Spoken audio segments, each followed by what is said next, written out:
what I did is, per my promise earlier, before we get going here, I had promised to cite some articles I had written in regard to free writing articles in regard to some book projects I've got going on. And I'd really encourage people, if you want articles or information on some kind of subject, just go to the paulspassingthoughts.com, all right, and if you look on the right widget, there is a search for articles, all right, and I was frantically going through files this morning, thumb drives and stuff, and of course couldn't find any of the files on this stuff, and I'm like, took my own advice and just went to the blog and did a search on the search for articles there on the right column, and in no time had 3 articles amongst many that I've written on this subject, okay? And in these articles, I cite, stuff from Hindu scholars that you hear in church all the time. And probably next year, of course, we ran out of ink on the printer, so that's why I have my laptop. I brought one of them up on the laptop. More than likely next year, this is the subject I'm going to hone in on. Okay, the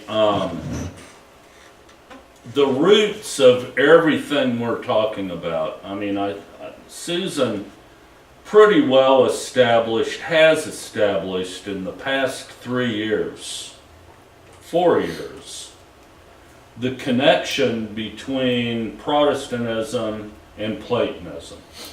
All right, and I mean, that's not even ambiguous church history, if that's the right word. I mean, it's there in black and white for anyone who cares to do a couple Google searches. From Plato to ancient Eastern mysticism, particularly Hinduism, there's a straight line of documentation as well. So basically, it shouldn't surprise us then that Protestantism, it's very fair to say, is just a Western version of Eastern mysticism, if not outright Hinduism, dressed up in suits and ties and scholarly lingo. That's all it is. And in regard to, let's say, the whole sovereignty of God thing, the whole idea of predetermination and predestination is all about Hinduism, and it is very one of the key doctrines of Islam, for that matter. So, on the other hand, we've discussed before how Protestant scholars talk of the uniqueness, and John MacArthur is big on this as well, the uniqueness of the sovereignty of God doctrine is proposed by Protestantism. All right, it's this unique doctrine that calls for the self-eradication and the sovereignty of God, and this makes Protestantism distinct amongst all other religions. What a poo-pooing of in-your-face, broad daylight reality. Okay? Eastern mysticism, Hinduism in particular, is saturated with sovereignty of God, inability of man, ideal or ideas or doctrine. Okay, just saturated with it. These are very, very ancient ideas that are old shoe. It's the same old song and dance. And what is just really scary is how these guys get up in these conferences, and you want argument 1,202 against going to the institutional church or brick and mortar church. The pastor who is preaching to you every Sunday goes to these conferences and allows John MacArthur Jr. to get up and say that the sovereignty of God is a distinct Protestant doctrine that makes it unique from all other religions, and this guy doesn't even bat an eye. That's who's teaching you every Sunday. So why do you want to go to the institutional church and be taught and put your children under the teaching of people who are absolutely clueless? Okay? As far as sovereignty of God, and I'm just going to, here's one of the articles. Let's talk about sovereignty of God. I took this in Hinduism, which is the best example. The spiritual strata is Brahman. By the way, the Hindu spiritual caste system of Brahman,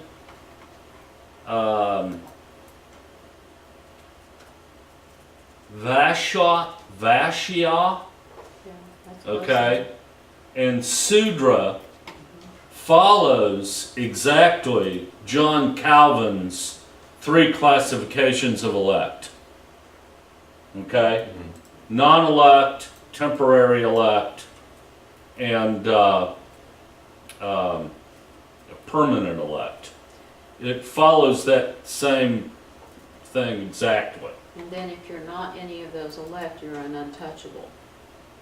Which means you have no hope. Right. And it says here, and the untouchables.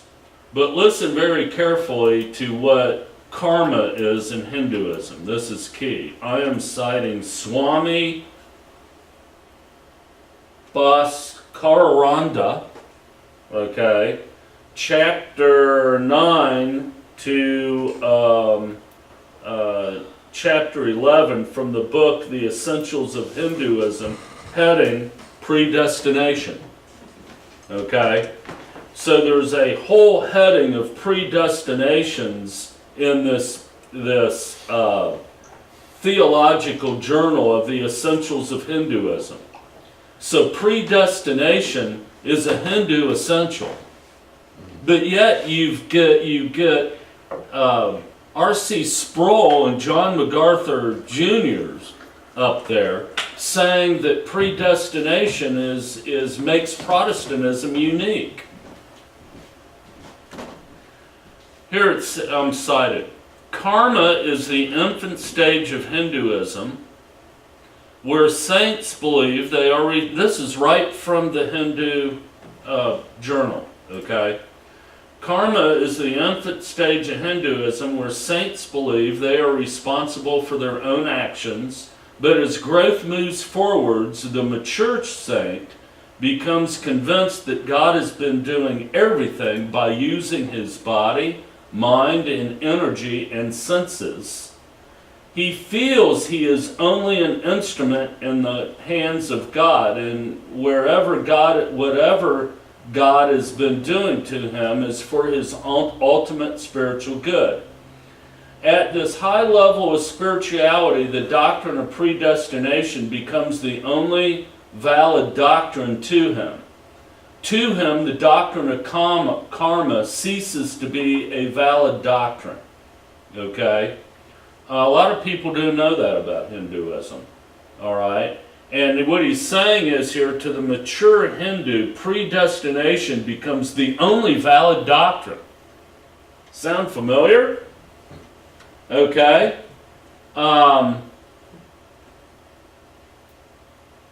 Therefore, these two doctrines, even though apparently contradictory to each other, are valid for people at different stages of spiritual growth. Okay? You can go to, and that citation is from The Truth About Predeterminism, a Historical and Biblical Evaluation.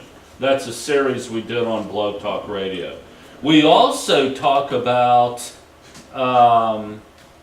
different sects of environmentalists, and talking about the doctrine of total depravity. You know, MacArthur got up at that conference I told you about earlier and was proclaiming also how the doctrine of total inability and total depravity was totally unique, you know, a Protestant distinction.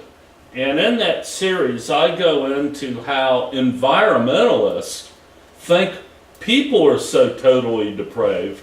Their goal is to actually save creation from mankind. I mean, and this is a lot about what abortion is about. Their goal is the eradication of mankind to save the earth. Okay?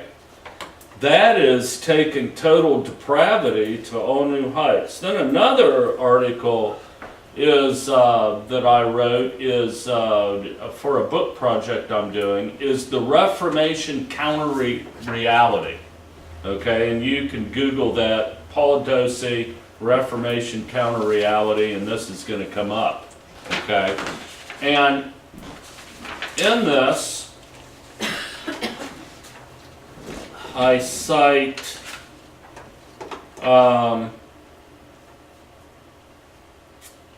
Swami Vivekananda, and he said this on January 12th, 1863. Oh no, that's when he was alive. He lived from 1863 to 1902. Was a teacher of Vedanta philosophy and one of the most famous and influential spiritual leaders of Hinduism. Here's what he said. Be perfectly resigned, perfectly unconcerned. Then alone can you do any true work. No eyes can see the real forces. We can only see the results. Put out self, forget it. Just let God work. It is His business. Oh, let go and let God. Right. And this whole thing about no eyes can see the real forces, we can only see the results. This sounds exactly what John MacArthur said about the guy who went and got Jesus' body and bought the tomb to put him in. Joseph of Arimathea. Right. John MacArthur said in that conference, the fact that he had been the one that went to Jesus in the middle of the night, you know, and then went and got Jesus' body and bought the tomb and had the tomb and this, that, and the other. And MacArthur poses the question, he says, what happened between the night that this guy visits Jesus in the middle of the night and here? What happened? And he says, the wind blew. I remember that. The wind blew. Question, what's the difference between that idea and this idea? It's essentially Hindu. Okay? So there's that. Well, a sidebar. Mm-hmm. The Hindus sound so religious and so intent, but the Hindu doctrine of women is disgustingly below. Women are equated to beasts, and again, are only good for procreation. But as far as being a woman with value, many Hindu swamis says it is better to be unmarried and secluded from women, because women are nothing but beasts Right. consumed with lust. And it makes you wonder then the influence of Hinduism on Greek philosophy, and then that trickle-down effect to the church fathers and beyond, even till today, on the view of woman Right. in God's design. So next year, I'm going to do the theological connection between Hinduism and Protestantism, and you're going to do the theology of women connection between Hinduism and Protestantism, right? That's what we'll do next year. All right. Yeah. Whatever you say, Master. And basically, you can take your research that you did on Plato and how he went as a foreign student to India and incorporated a lot of his ideas into Greek philosophy. See, Right. when Plato left to study in Egypt and then to India, he left because he was afraid for his life, because Socrates had been executed, so to speak. And he and some of his disciples wanted to make sure that they weren't also in danger of being brought before the courts, because they were disciples of Socrates. So they literally fled for the hills. They went down into Egypt, they went up into India, and continued their study. And then when everything calmed down in Athens, they returned to begin their academy. And the last article I'm going to cite on this, before we get into our conference review, is The Interpretation of Reality in the Calvinist Swami. Okay? And this is a great article. In it, I have Al Mohler with his... Look at the dot. With his, what do they call those hats that the Hindus wear? Turbans. Yeah, he got him with his turban and his red dot. So my promotion for next year's which is conference... the third eye, by the way. The third eye. So in my promotion for next year's conference, I'm going to have Al Mohler and John MacArthur Jr. and John Piper and all of these guys together with dressed up with their red dots on their head. And yeah, that's it, man. Okay. So I will cite out of this article, and this will be in regard to the fact, and you know what, it's settled. This is what I'm going to talk on next year. The hermeneutic, the essential hermeneutic method of interpretation of reality of the Hindu and the Protestant is exactly the same.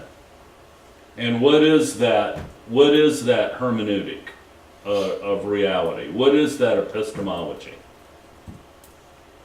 It's the metaphysical narrative. Okay, reality is story. Okay, and I cite in this article.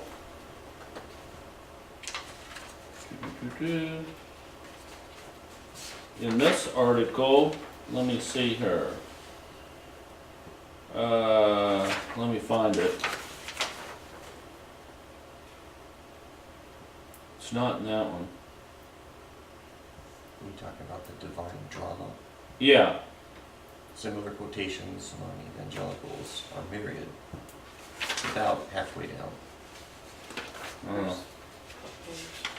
Well, I'm looking at the article on the blog, I'm on the page first. The basic recurring theme in Hindu mythology. Yeah, I got it. Okay. The basic reoccurring theme in Hindu mythology is the creation of the world by the self-sacrifice of God, or sacrifice in the original sense of making sacred, whereby God becomes the world, which in the end becomes God again. This creative activity of the divine is called the Leela, the play of God. And the world is seen as the stage of a divine play. Okay? Like most Hindu mythology, the myth of Leela has a strong magical flavor. Brahman is the great musician who transforms himself into the world and then performs this feat with the magic creative power, which is the original meaning of Maya in the Rig Veda. The word Maya, one of the most important terms in Indian philosophy, has changed its meaning over the centuries from the might or power, the divine actor and musician. It became to signify the physiological state of anybody under the spell of the magic play. Okay?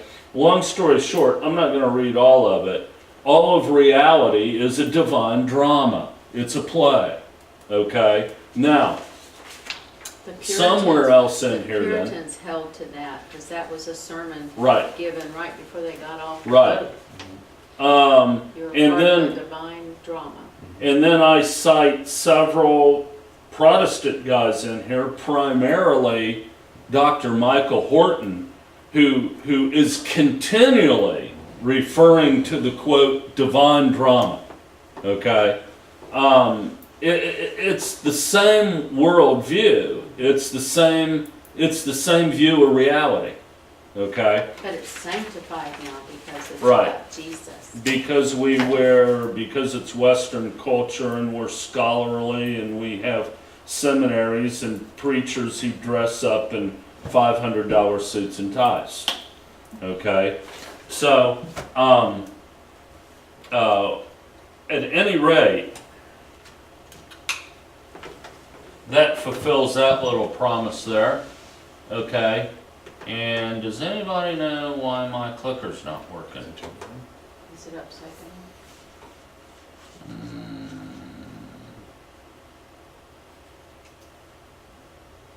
I fear that, hold on just a second. Put in the thumb drive. There we go, that's why it's not working.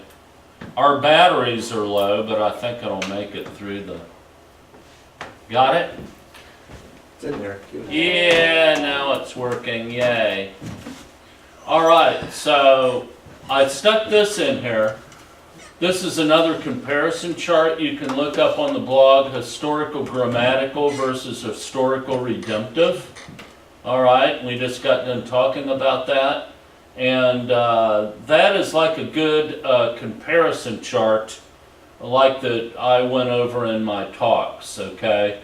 In the historical grammatical hermeneutic versus historical redemptive hermeneutic, which, by the way, the historical redemptive hermeneutic is nothing more and less than a metaphysical narrative or metaphysical story. Its reality is story. Okay? Alright? The reason you can look out the window and see a car driving down the road right now is that's just God has put that into the gospel narrative. Okay? Now, justification, and you can see the comparison, is finished under one, progressive under the other. Gospel is the full counsel of God, under one it's salvation. Grace is God's help, one salvation. Sin has two perspectives under HGH. Under the other single, law is the standard for love. The standard for justification leads us back to the cross, because the law is the standard for justification. Of course we got to go back to the cross every day to keep ourselves saved. And we can only do that if we're members in the institutional church. Sanctification is the offering of our members as living sacrifices to God. Under HRH, it's salvation in motion, because it's progressive justification. Okay? And we're getting a lot of hits on our conference from Cedarville this year. Really? Yes. And for all of you Cedarvillians University listening, your mama and your daddy is spending $80,000 for nothing because it's all a lie. Just thought I'd throw that in. Okay. Let me see here. Obedience is acts of love.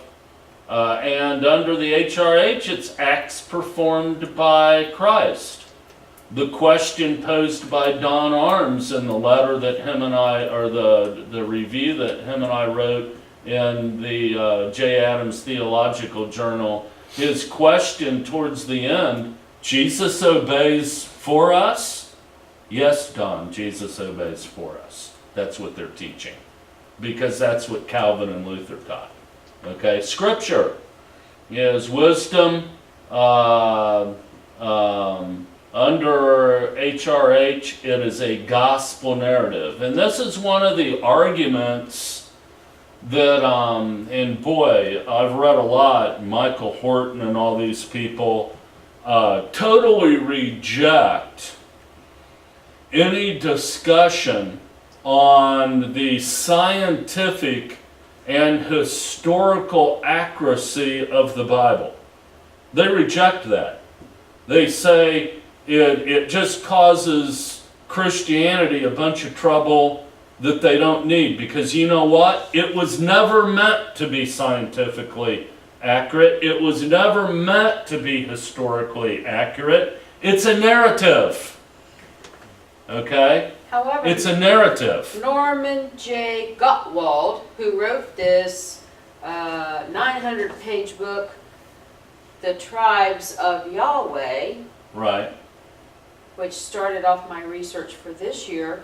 He's a Marxist socialist, but he is one highly regarded in biblical archaeology and history, refutes that, because he claims, and all others, that the only source of information in studying ancient Israel is the biblical texts. Right.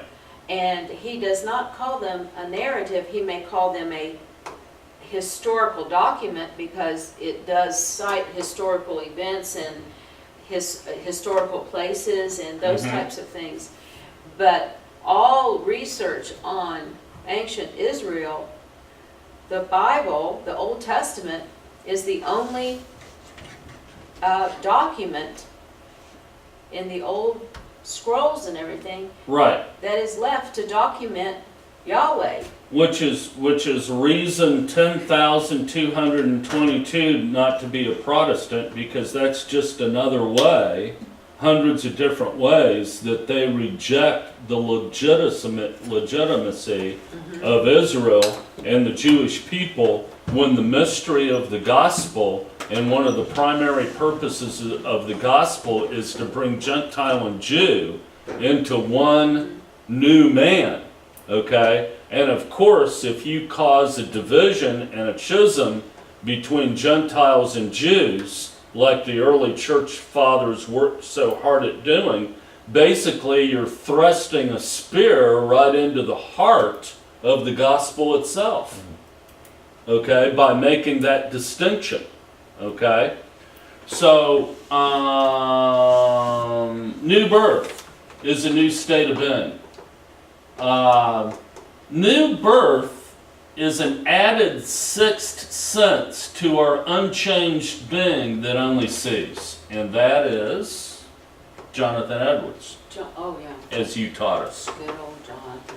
Sinner is HGH is the unregenerate, and under HRH, all people lost and saved. Now, with that said, okay, you remember these quotations that I put up, right?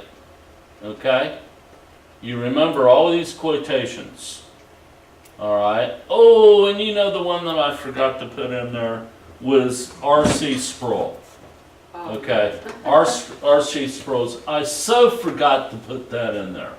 We are enemies of God. Okay? Look, if I go to Cedarville, which I will be doing this year in our endeavor to get our home fellowship going again, look, what is there to discuss?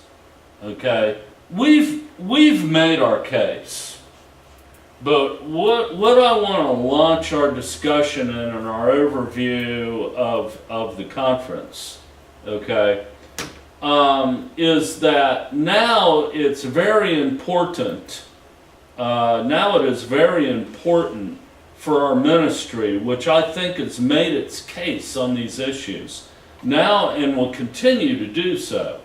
It's extremely important for us this year, leading up to the next conference, to now present and supply an alternative.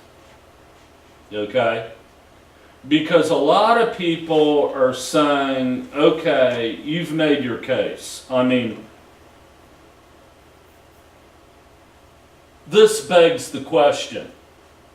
Okay, Piper said that. But does he really represent authentic Protestant orthodoxy? And if the answer is yes, for him and Paul David Tripp and the daddy of the Protestant faith, one of the forefathers, one of the founding fathers, Calvin, and this, I'm not going to say it, fellow, and this Dr. Horton, and, you know, all of these other people, if the answer is yes, they do represent authentic Protestant orthodoxy, what more is there to discuss? Okay? But even with that said, people are saying, okay, but now what do I do? Okay, what next? So that is where our ministry, I think, is really responsible now for presenting the New Testament alternative, and that means home fellowships. And there's going to be a lot to learn, but this is something that we've got to strive for moving forward this year. And I know, thinking out loud for us with our busy schedule, for us, we're probably going to designate one day every other week to get it started. And with that, I said all of that just to kind of get this thing going. And now it's time for you two to give your feedback as the conference as a whole, okay, what John had to say, and what else we want to talk here in our summary of the conference as a whole. Well, springboarding off of what you just finished saying, when we were having breakfast this morning, Susan and I were discussing, Barb and I were discussing just how much, you know, how I mentioned yesterday in one of my sessions, how I just hated Sundays. Mm-hmm. I hated Sundays because they were just so stressful, and I just didn't look forward to the stress and all the inconvenience. And how much more now, how much more I enjoy Sundays, you know, making the point that Sunday is not the Lord's day, Sunday is my day. Now that sounds heretical to most people, but what did Jesus say? He said, he reminded people, he said, the Sabbath was made for man, and man was not made for the Sabbath. The day of rest, God made the day of rest for man. So therefore, I can legitimately say, Sunday is my day. And I so much now enjoy Sundays. I get up in the morning, the kids are sleeping in, I go downstairs, especially in the summertime. I put on a pot of coffee, I get a cup of coffee, I take my tablet, and I go out and I sit on my porch. And I'm just, this is it. This is just so nice. Just sitting on my porch, enjoying my Sunday morning, just relaxing, just resting. That's the way it's supposed to be. So, I say all that to say this. What's the alternative? I think we should just tell people, look, take a break. Don't worry about what you're going to replace it with. If I'm not going to go to church, what's the alternative? And I'm going to tell you right now, just take a break. Say, for right now, I'm not going to do anything. I'm just going to enjoy being away from it. You know? And you find one or two of your Christian friends, and if you want to get together for coffee, and you want to have some Christian fellowship, call up one of your Christian friends, say, hey, you want to get together for coffee? Let's go meet at Starbucks, or whatever. I keep saying Starbucks because that seems to be the place to go. Tim Hortons. Tim Hortons. Or come on over to my house tomorrow morning after the kids go to school. We'll have coffee and we'll just read some scripture. Well, isn't that fellowship? Isn't that going house to house, fellowshipping? Mm-hmm. That's what the first century believers did. And if it's just one other person, who cares? That's, but that's where you start. That's where, just start. Don't worry about trying to have some long-term goal. Just start simple. But I highly recommend just don't do anything at first. Just get out of the church and then just enjoy being away from it. Mm-hmm. Well, A cleansing.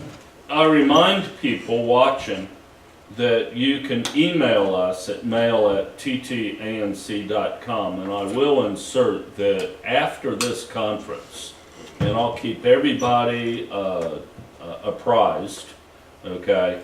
But we're going to be doing massive restructuring of our web stuff, our websites, Paul's Passing Thoughts, our emails. Okay, it's going to be a massive restructuring. We're going to keep Boxcast. Blog Talk Radio is probably going to go bye-bye. We've got that down to the free account now so that our archives are saved. But we're probably going to focus on the use of Boxcast because it's so simple, so efficient, so easy to use. Okay, that's probably what we're going to focus on. But over the years, we have spent a ton of money on experimenting with a little bit of everything. And now we've come to the point to where we know what we want to use and not use and what fits in with our lives and the ministry more. So we're going to be focusing on that and getting rid of a lot of this other stuff.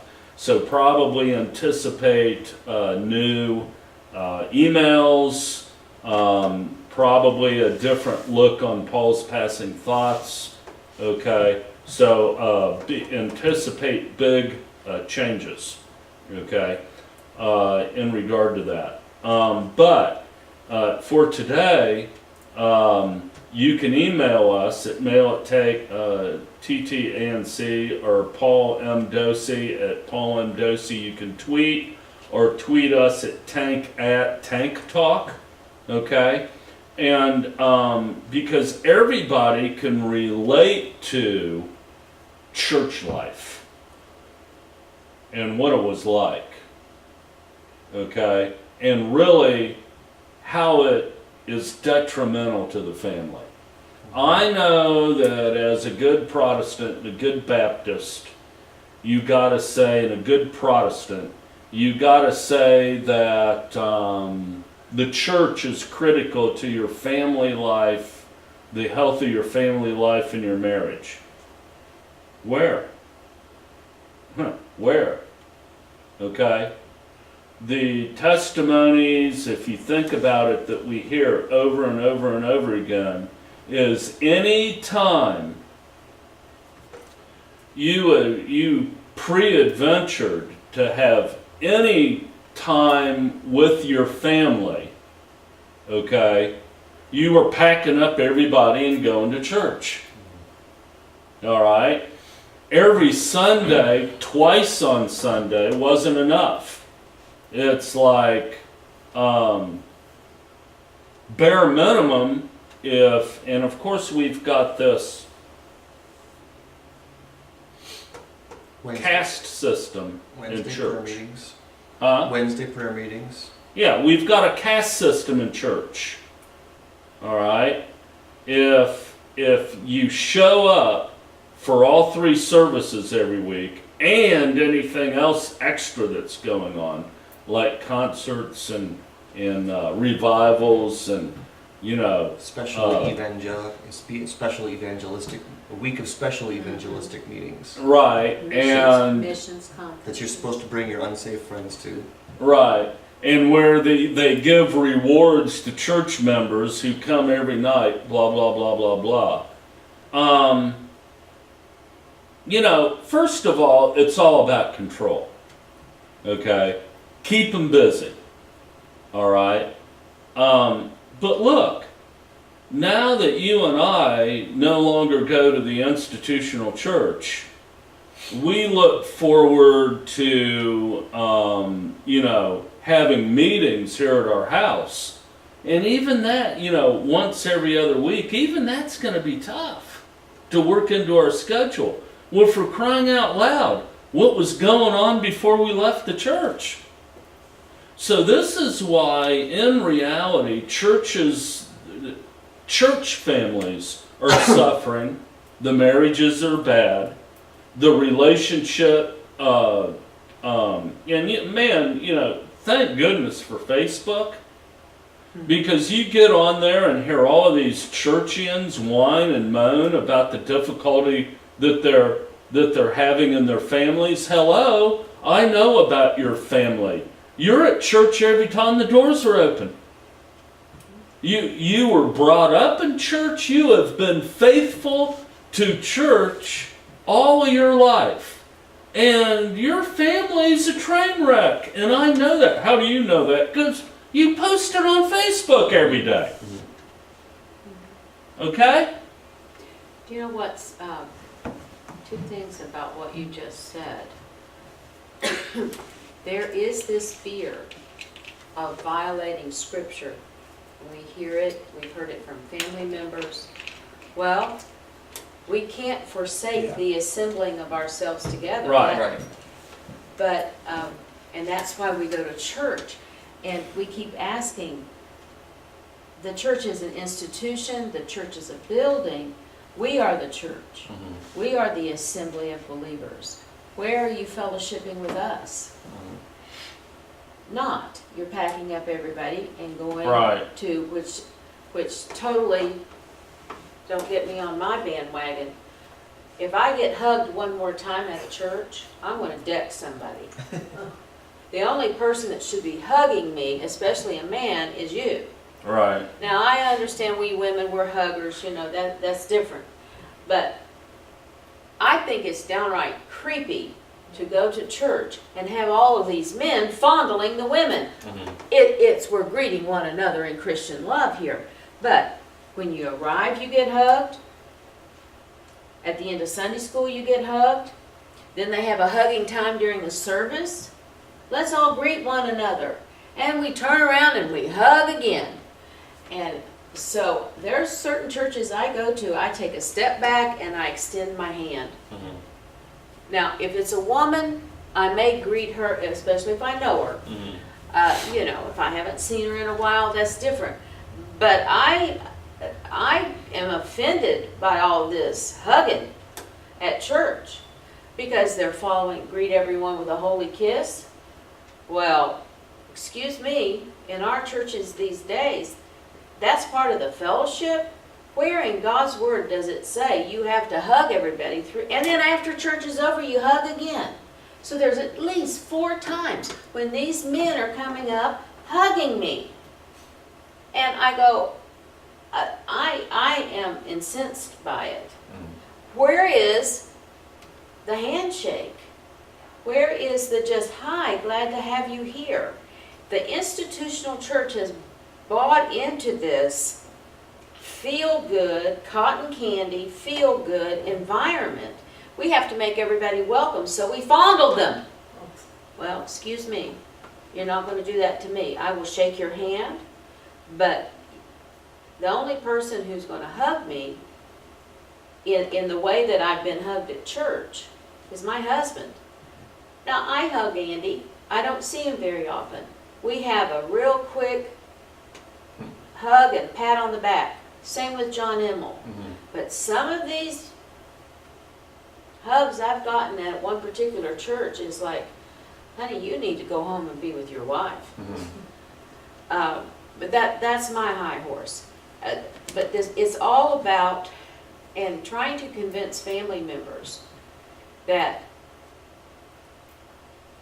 to take on a different view of worship and being together as a family of believers doesn't revolve about going to a building. But we can't forsake ourselves. We can't forsake the assembling of ourselves. That's a command in the Bible. But Well, ask them, well, how many times do you get together with your friends from church during the week? right. Never. Well, I'll see them on Wednesday. Yeah. Maybe. Right. Maybe. And then when you leave, and then when you finally do leave the church, you cease to exist to those people. Absolutely, I've been through 3 churches. Even if you leave on good terms. Absolutely. Even if you leave on good terms, you could be going to a church 3 blocks down the street. You cease to exist to those Mhm. people. You never hear. You might reach out to them and try to make contact and reach out to them, but there's never any reciprocation. Never any reciprocation. Unless you have a really intimate relationship with them to begin with, and then even then it's only probably 1 or 2 families that you were that close to at that church. The most fellowship I get from the people of the other 3 churches that I attended here in Xenia, 2 churches, 2.5 churches, anyway, is if I see somebody at Walmart or Kroger, Mm-hmm. and we might pull our carts off to the side and catch up a little bit on the kids.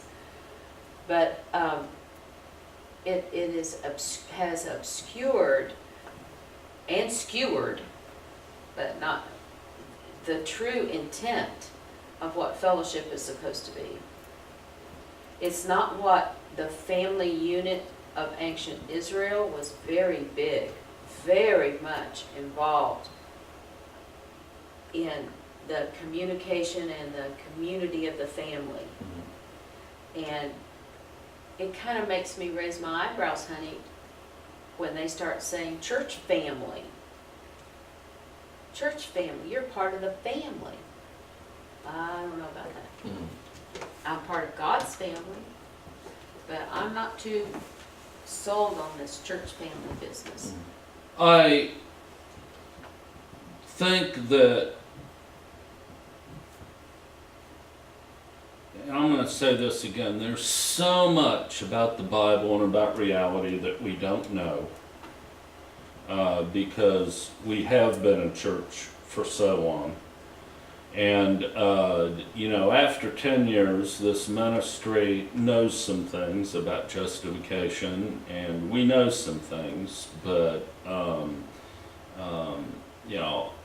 people email me, call me up, ask me all kinds of questions about this, that, or the other, and a lot of times I just tell them, I don't think I know. Mm-hmm. I'm rethinking everything. Because we're truly in a Protestant dark age. And there's only one way, I'm going to repeat it again, there is only one way we are going to come out of this Protestant dark age. And that is for the laity to individually and collectively study the Bible for themselves with their own mind and their own thoughts and their own independent research. Forget what you've been brainwashed with all your life in your church, okay? And Throw away your commentaries. throw away your commentaries and just get into the Bible with your own mind and parse the words and just let the words say what they say, okay? And don't worry about what you don't understand. Make a note of what you do understand. And those basic building blocks are going to be like the puzzle. that you had. It's like putting together a puzzle, okay? And one of If these you- days, you're going to come across that other piece, Right. And then you're going to remember, wait a second, Right. that fits in right here. Right. That's And- exactly what he's talking about. Right, and right now, I wish we had a slide, one of your slides, because right now, where we're at in this whole thing is the outside, when you do a Frame. puzzle, The a lot frame. of people do the frame first. That's what the experts say to do. Right, and that's where we're at. We're at the frame. Okay, and you know, John wrote this article the other day that's getting a lot of traffic on the blog about the rapture. Okay, and again, I think he's probably right historically when society is a little bit on the chaotic side. You're going to get people leaning on this escapism and wanting to focus on a hope that God will someday rapture us out of here like that. And people are quick to say, well, the word rapture isn't in the Bible. No, it's called the gathering. Okay? If you want what the Bible calls it, it's called the gathering. Okay? And so like, you know, here's what you get. Hey, you know, looks like your boy John's poo-pooing the rapture. Don't you believe in the rapture? And I told him people were going to say that. Right. But that wasn't his point. Right. And, you know, my answer to that is at this point in time, because of my past studies, I'm inclined to think that there is a rapture. But you know what? I'm not going to drive a stake there. That, like everything else in my life, as far as what I grew up with in church, it's going to have to be revisited. It's going to have to be revisited. I just don't think we know very much. And we're not going to until the laity takes back their rightful place as discerners of the scriptures, okay? And not mystic despots. Well, you Okay. know, about the rapture and stuff, and people always, they get so afraid of the book of Revelation and what's going to happen in the end times. Some of them really are very fearful. And are you going to take the mark of the beast and all of this? And I go, you want to know something? I'm not going to be around. Right. That's not going to be concerning to me. If you're not a believer, you might want to be concerned about it, but I'm not a part of that because I'm a believer and I'm going to be doing something else during that time, and it is not pertaining to me. And it's kind of like the rapture. Yeah, I look forward to the Lord's return. I yearn for that, yearn to be with Him, yearn to have the new kingdom. Almost as if you're going back to that Eden that He created for humans in the first place type of attitude. Because of all of the wickedness we see in the world, the conflict in our own lives, the chaos, we do want relief from that. And so, but I do yearn to be with the Lord, and I look forward to His coming. But you know what? He told us to be busy about other things. He said, work, for the night is coming. Which was the whole point of John's article. Right. Right. Work. Don't get so caught up in the rapture that you forget about everything else that you're Everything supposed to be else. doing. Right. He instructed us to do so many other things as believers. We're supposed to care for the widows and orphans. We're supposed to labor, et cetera, et cetera. We're not supposed to be like these people who stand on a hill waiting for the Lord to come and get nothing done. Or the spaceship. Or the spaceship, or, you know, yeah, they'll Right. sell everything and buy a little white robe and go like they did up in Canada and stand on a hill because their leader said the Lord was coming back at a certain date and time. But just like with the book of Revelation, God wants us concerned about the present, the here and now. He's got the future already in His design. And so I look back and learn from mistakes. I live in today though, and I plan for tomorrow. And I think that's what God expects of us as believers, and not be consumed with these things that either don't pertain to us as believers, such as most of the book of Revelation, or that he says, don't worry about. Don't worry about my return. Just be ready for it. Mm-hmm. Well, it would be just like God, because death is his enemy. It would be just like God to want to do something to cheat death. Okay, as a way, as reminding people and exemplifying the fact that he has conquered death. Okay, the rapture, the so-called rapture, would be an exclamation mark in regard to that. Okay, and quite frankly, it's appealing to me, especially in what I do for a living. I see people dying all the time. Okay, and when you care for somebody, okay, for a matter of months, and you know, you go, you know, get the rose, the white rose, and you put it by their door, and you push the cart up there, the refreshment cart, a little really nice refreshment cart by the door for the family who's in the room and by the bedside. Those aren't happy days. Okay? Death is not a good thing. And it's God's enemy. Okay? And I do think we have a God that beseeches every man, woman, and child to choose life, okay, and not death.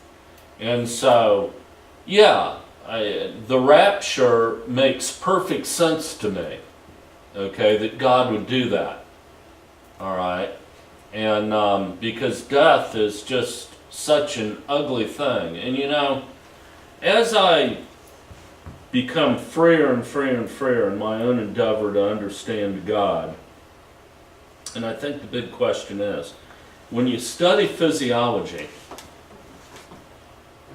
you're in class and you're saying, okay, everybody in their right mind knows that there's a God, obviously. When you start seeing how the body works, and it's like, come on now. Everybody knows that, you know, you get some doctor saying that he believes in evolution and not God. Just look at him and say, no, you don't. You know better. What you know and what you say are two different. Right. And so we know there's a God. We know what the gig is. Now the big question is, who is he? Is he what the Protestants say he is, or is it what God's Word says it is? And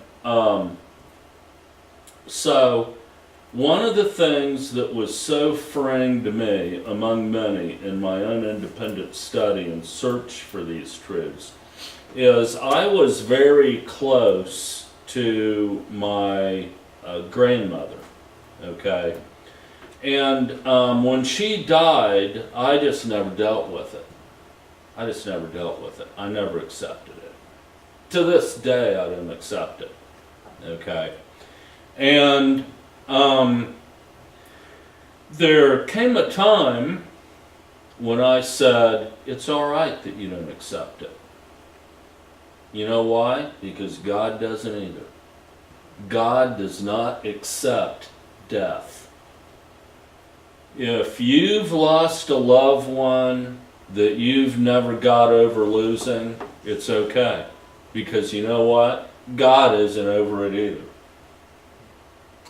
And one day, the Bible says death is the final enemy that's going to be conquered. Okay? So, like, I get these emails from people, Paul, you got to settle down your tone. You could have so many more people that would follow your ministry if you would change your tone. Well, don't hold your breath. Because these people love death. These people are prophets of death and enemies of God and enemy of the cross. That man right there is a stinking enemy of Jesus Christ. He's an antichrist. He hates the cross, and I will tell him to his stinking face without thinking twice about it. Okay? These are people who love God's enemy, death. And they propagate a doctrine of death that's supposed to bring us joy. And it's a lie from the pit of hell. I don't like these people. I owe them nothing but disdain, and that's all they're going to get from me. So don't even waste your time sending me emails beseeching me to change my tone. I will not. Period.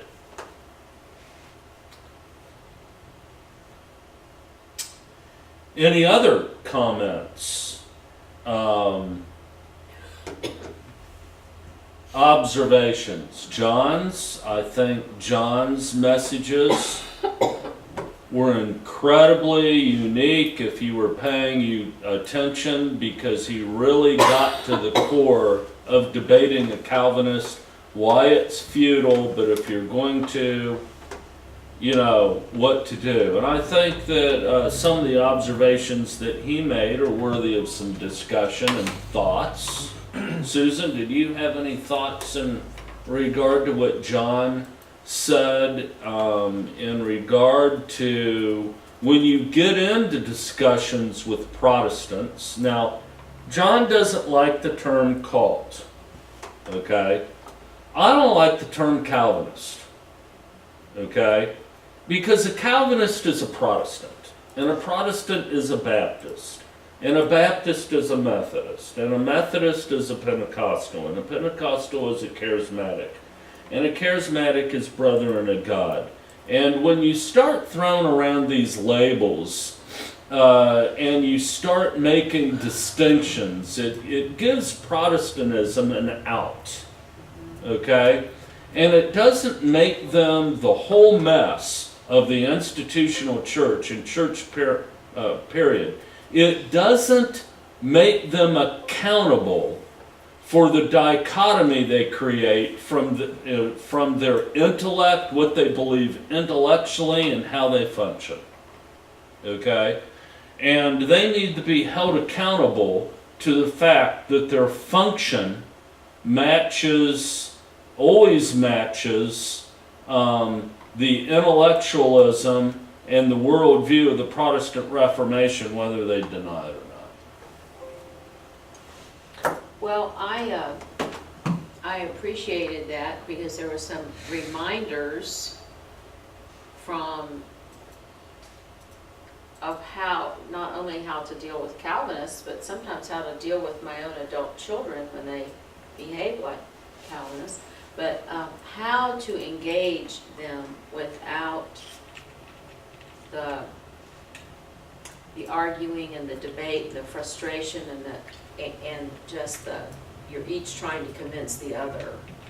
It's not going to happen. They believe what they believe, you hold to what you believe, but you can make a statement.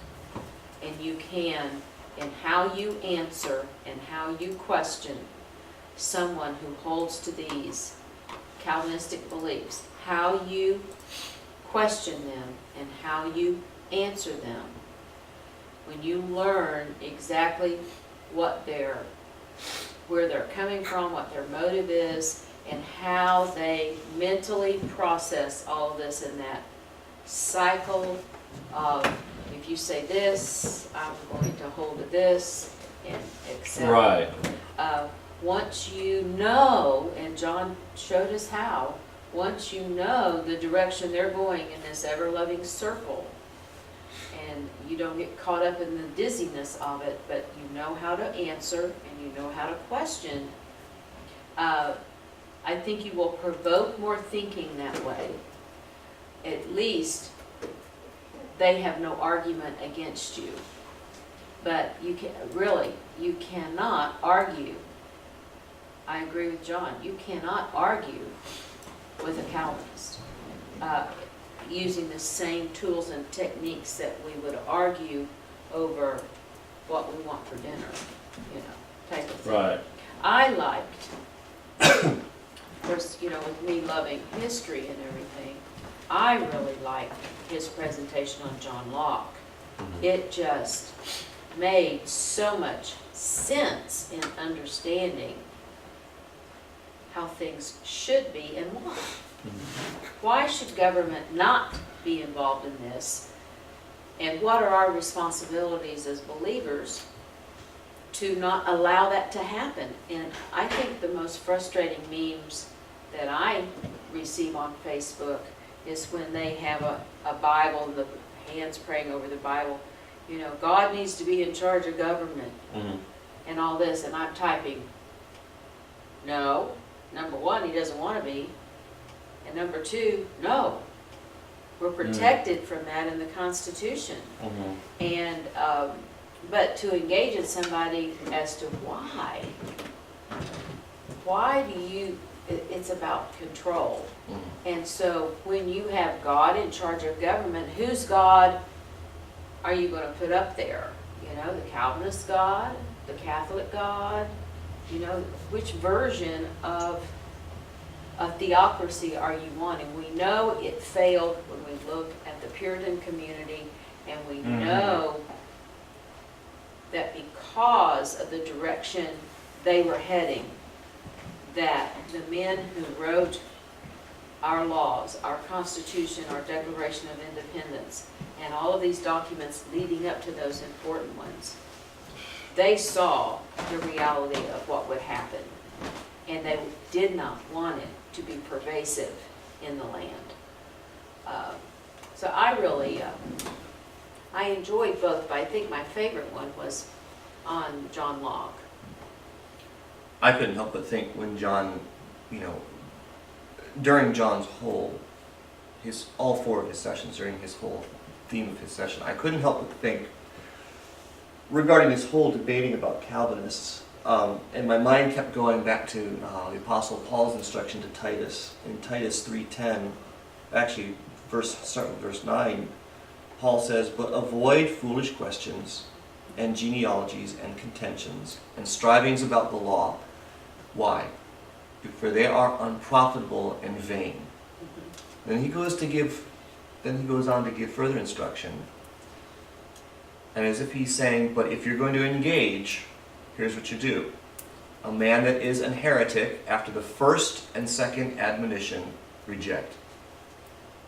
So he says, engage him, make your point once or twice, and then move on. And then Solomon said something similar in Proverbs chapter 26. It's so funny because it almost seems contradictory. But first he says in verse 4, he says, "Answer not a fool according to his folly, lest thou also be like him." The very next verse he says, "Answer a fool according to his folly, lest he be wise in his own conceit." And at first, on face value, it'll seem contradictory, but it's the same idea. He's saying, don't get dragged down into his level of arguing. Don't let him control the narrative. Right. In other words. Right. Because then you're going to end up looking stupid. Right. He says, but answer him according to his folly. Point out the inconsistencies and the fallacies in his argument. Right. And and show him, expose him for what he is. Right. And then walk away. Right. There is no value, there's nothing to be gained in continuing to this ongoing, continuous rebuttal. Look, I've made my point, I've answered your question. I've said my piece. Any further discussion on this matter is not going to convince you. And I've gotten, and you've seen several occasions where I've gotten on discussions with people on Facebook, and I've even documented them in the blog. And it's to the point where it just goes on ad nauseum, and you never change their mind. And I've gotten to the point where I've accepted the point that the person I'm arguing with, I'm not going to convince them. I'm not going to change their mind. But you know what? There are plenty of other people who are watching this discussion. They're the ones whose benefit I'm doing it for. Because if I can get one person to stop and say, he's got a good point, that maybe let me think about this. If you can get one person to at least stop and begin to think, I think you've done. Well, yeah, and we're targeting, the target of our ministry is people who want help and fellowship in coming to the truth. Not to argue and debate. Right. And that's who we're looking for. And so, a question. How does this all, let's frame this with biblical ideas, the whole landscape that we're seeing here. Paul said in the latter days, people would heap to themselves teachers with itching ears. Okay? And so, Andy, how do you think that fits in context? Well, in the context of this conference, or just what we're seeing here? I think what we're seeing in culture.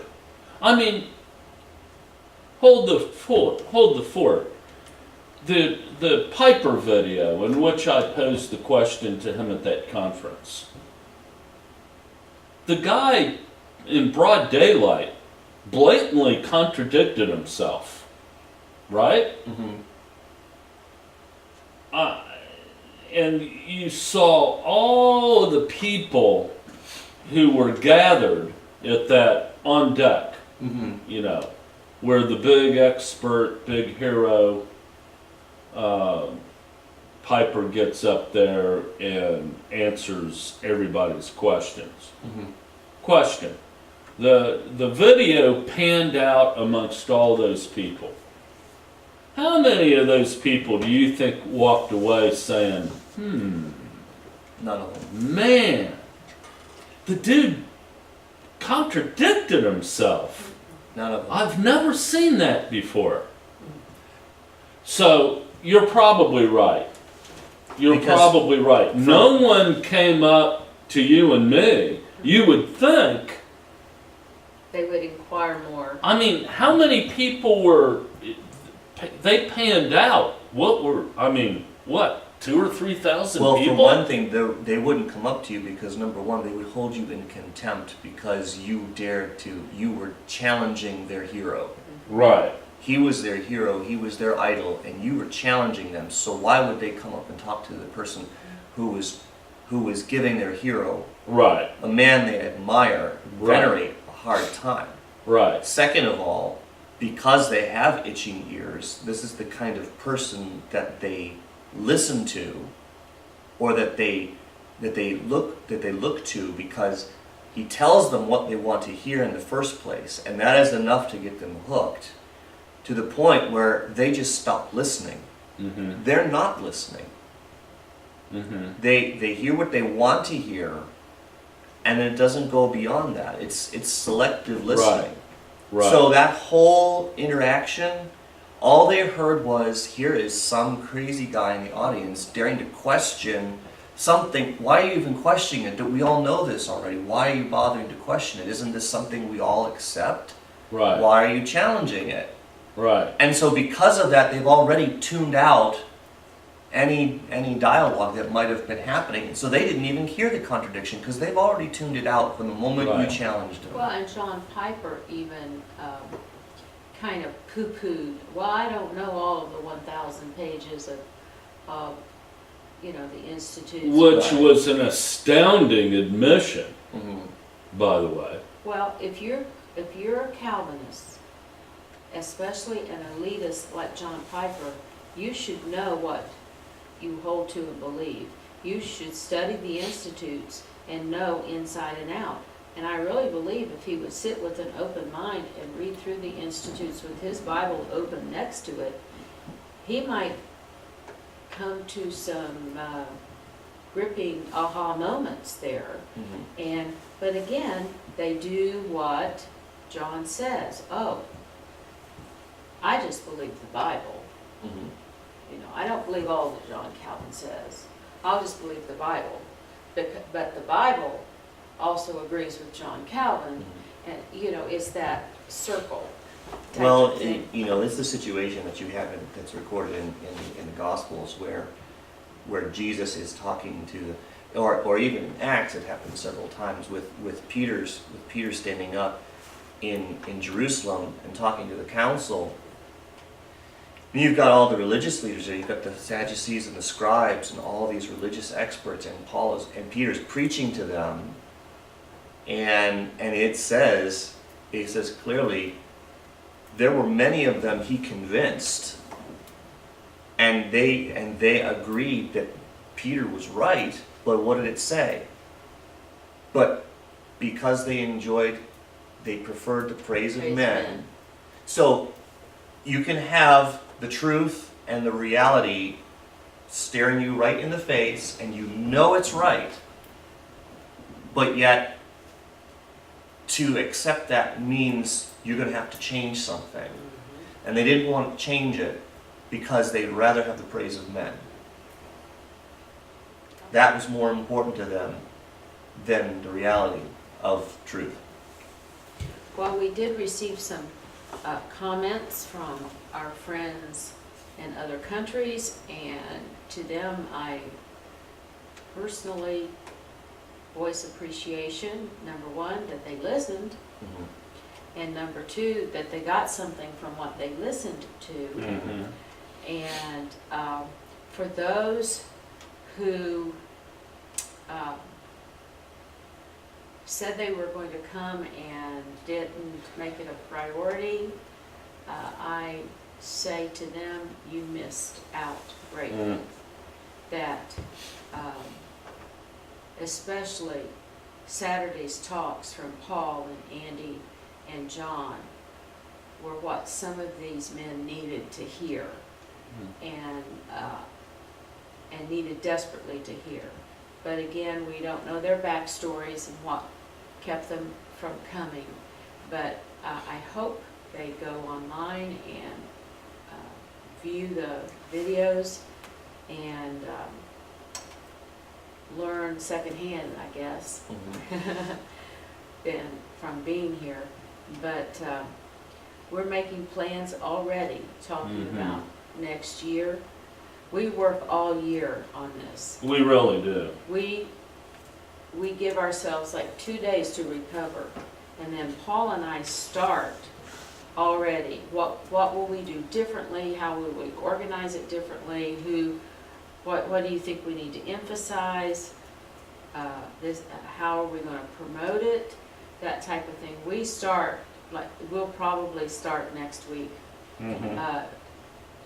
Coming together with because my research that I did, I literally started a week after last year's conference. And I would say read and studied 15 different points of view from different authors to try to sort through and see what they said. How does it line up with God's Word? That type of thing. And I know that Andy and John and Paul just didn't throw something together. It was an organized presentation of what on their topics and what they needed to say. We're not concerned with numbers. We know people will eventually listen to the videos. But it saddens me that the ones who indicated, I won't use the word promise, but indicated that they were going to come at least on Saturday and participate in listening to the speakers either forgot or it wasn't a priority, or they didn't feel it was necessary. I just hope that they go on Paul's Passing Thoughts and find the links, and Andy works so hard at putting those things together so that they're available quickly to be resourced and used, and then we're just going to pray and work that others will make a commitment next year, recognizing the validity of what goes on here. And is, I think, very important. I really appreciated your second session. I mean, I liked all of them, but your second session, I think, probably resonated with me the most. The whole when you spent all that time about the help me, and just everything that was behind the etymology of that word, and the beautiful word picture that it painted. Hebrew intimidates me. That's probably why I haven't researched it. Don't research it as much as I have with the Greek. Greek I think is easier. But the Hebrew, Hebrew doesn't have the regular grammatical structure like we're used to, where we don't have sentence structure. Where we have sentence structure where we have subject, verb, subject, predicate, noun, verb, adjective, adverb, clause, adverbial clauses, prepositional phrases, and so forth. But in Hebrew, one word describes a picture. It's conceptual. It's right. One word is not a subject. It's not a subject or a noun or a verb. It's describing a picture. You see something happening in every single word, and just the depth of the Hebrew language is just fantastic. And there's just so much to be mined there in doing a word study of Hebrew words like in that way. And this is why the early church fathers who, quote, translated from the Hebrew into Latin missed so much, because you're translating from a conceptual language. You're trying to do a word for word. And it doesn't transpose over. And you might need a whole sentence to translate one word in Hebrew. In Hebrew, right. Because of that. And even the written Hebrew is a pictograph. The way the letters are put together to form those concepts are pictures, much like the cuneiform of the Sumerians. And when Jesus or John said, every jot and tittle, you don't take away or add to, but every jot or tittle is important. In the Hebrew language, one little teeny tiny, I read this one thing about male and female in the Hebrew words. And I'm looking at the Hebrew and I'm going, he's talking about the yud, what? And I just kept reading. And the word for man is spelled exactly like woman, only there's one teeny tiny little mark. And that little teeny tiny mark changes the whole concept. There's one thing I didn't bring out. I probably accidentally edited it out. When God breathed into Adam the breath of life, that whole Hebrew concept, number one, it's plural. He breathed into Adam the breaths of life, male and female. He breathed into Adam the breaths of life. But that is a picture of he breathed himself, his word. He breathed his word into Adam. And that's what set him apart from the animals. And when Paul in Romans talks about that the word of God is engraved on our hearts, and so that we have no excuse, the Hebrew Paul was referring to that very thing when God breathed into mankind his essence, his breath, his word. This is what sets us apart. This is what makes us more in the image and likeness of God. And I reveled in that when in studying those Hebrew words and how it broke down. That I just go, that is just, it wasn't an oxygenation of a form. It wasn't just putting oxygen into that he had created from the dust. It was his breath. It was his word, his life that he breathed into mankind. And that makes us so different from all of the other the animal life, other creatures that he made. You don't read anywhere where he breathed into them life. He created them and said, there you are, go swim in the ocean and be yourself, little fish. But for humanity that he created is amazing. And this just, I think, highlights. Which distinguishes us from the animal world, because that's the one thing that sets man apart from the animals, is his ability to use word to communicate, words to communicate and understand and conceptualize. So when he breathed into us his word, his logos, this is was pointed out that's why communication, when God communicated to man, humanity, and humanity is able to communicate with God, that all comes because of what he breathed into us. The language, the communication, the Trinity communicated one with another. They talked about, let us make man in our image. This is another way we are made in his image and likeness. We communicate with words, and as God did in the Trinity. And we can go on and on, so many different ways that we are made in the image and likeness of God. I was always taught at Cedarville, how are we in the image of God? Oh, you have a body, a mind, and a spirit. You have an eternal nature because, when you die, you live either eternally in heaven or eternally in hell. So God is eternal, so you have an eternal part of you. God thinks, you have a mind, that's how you're like God. Jesus had a body, you have a body, that's how you are like God. But there's more than that.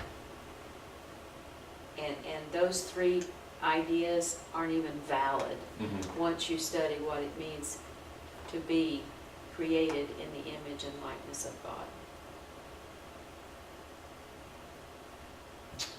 Well, anything else to add, gang? All right, so we'll wrap it up for this year, and we'll start working and pointing towards next year. Again, the last week of August, as always.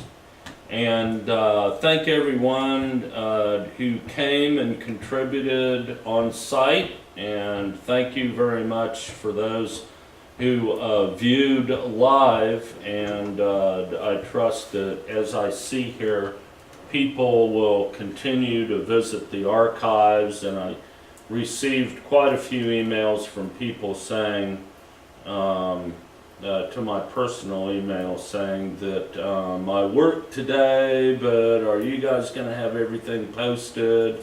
And I see this morning, people who worked over the weekend, they're spending their Sunday morning watching the archives, so I hope they're enjoying those and getting all the videos are out there on YouTube now. All of them are out there. Yeah, there is in fact, I put a page that has links to all the videos on YouTube. And maybe you were able to edit some of the peripheral stuff out. Well, I'll probably do that later, but the ones, several, since with Boxcast we only had an hour block of time, and right. There were instances where we went over or we overlapped into other blocks of time, right. so people didn't get the whole sessions for several of them, so I was able to put those together right. continuous. So they're the actual full session from start to finish, including any discussion that we might have had at the end. So they're all out there as you would have seen if you'd have been here. Oh, wonderful. I want to give a special shout out to our friend Barb, who came from Florida. What a wonderful helper she was to me, and encourager, and I just appreciate her coming. I'm glad she came a day early, because I really realized that I needed her help, and she was wonderful, and I appreciate it. And with that, we'll wrap up this year. Thank you again, everyone, and we'll see you next year. Okay. Bright-eyed All right. and bushy-tailed, as my mother used to say. My pleasure. Maybe 2 days early next year. Maybe 2 days early next year.